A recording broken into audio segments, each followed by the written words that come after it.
జీవిత గౌరవనీయ ఉపాధ్యాయునికి నాతోటి విద్యార్థులందరికీ హృదయపూర్వక నమస్కారాలు. ముందుగా ఈ అవకాశం ప్రొవైడ్ చేసిన ఇస్కాన్ కంపెనీ వారికి హృదయపూర్వక నమస్కారాలు. ముందుగా నేను తెలియజేయాల్సింది ఏమిటనగా కాలుష్యంలో మనం ప్రథమంగా చూసుకున్నట్లయితే ముందుగా 3 రకాల గురించి మనం తెలుసుకుందాం. మొదటిది ప్లాస్టిక్ పొల్యూషన్, రెండోది వాటర్ పొల్యూషన్, మూడోది ఎయిర్ పొల్యూషన్. ప్లాస్టిక్ పొల్యూషన్కి, వాటర్ పొల్యూషన్కి, ఎయిర్ పొల్యూషన్కి ఒక లింక్ ఉంది. ఆ లింక్ ఉందంటే మీరు నమ్మరా? చాలా మంది లింక్ ఉందంటే సాధారణంగా నమ్ముతారు, ఎందుకంటే మనం నార్మల్గా చూసుకుంటూనే ఉంటాం. ప్లాస్టిక్ పొల్యూషన్, ప్లాస్టిక్ అనేది ఒకప్పుడు మనం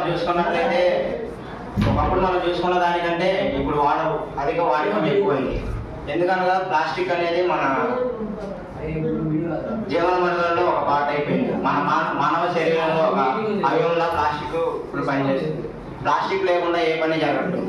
అటు ప్లాస్టిక్ ని తయారు చేయడానికి మనం ఎన్నో ఫ్యాక్టరీలు పెట్టాం. ఆ ఫ్యాక్టరీల వల్ల ఎంత పొగ ప్రొడ్యూస్ అయ్యి దానివల్ల ఎన్నో రకాలైనటువంటి కార్బన్ మోనాక్సైడ్, CO అని అట్లాంటి ఆ టైప్ ఆఫ్ గ్యాసెస్ ఎయిర్లో రిలీజ్ అవ్వడం వల్ల మనకి ఎయిర్ పొల్యూషన్ కూడా అవుతుంది.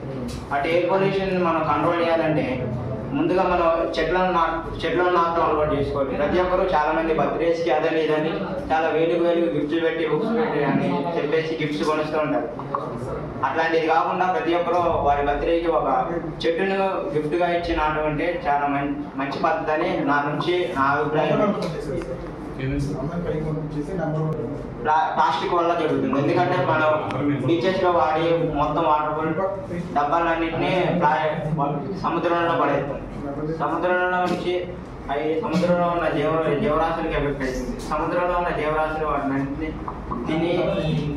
తిని వాటి ఆరోగ్యాన్ని కోల్పోవడం జరుగుతుంది.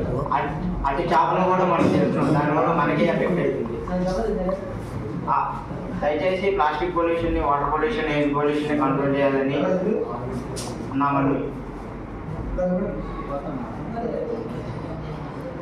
అవకాశం ఇచ్చిన ఇన్సాట్ కంపెనీ వారికి ధన్యవాదాలు.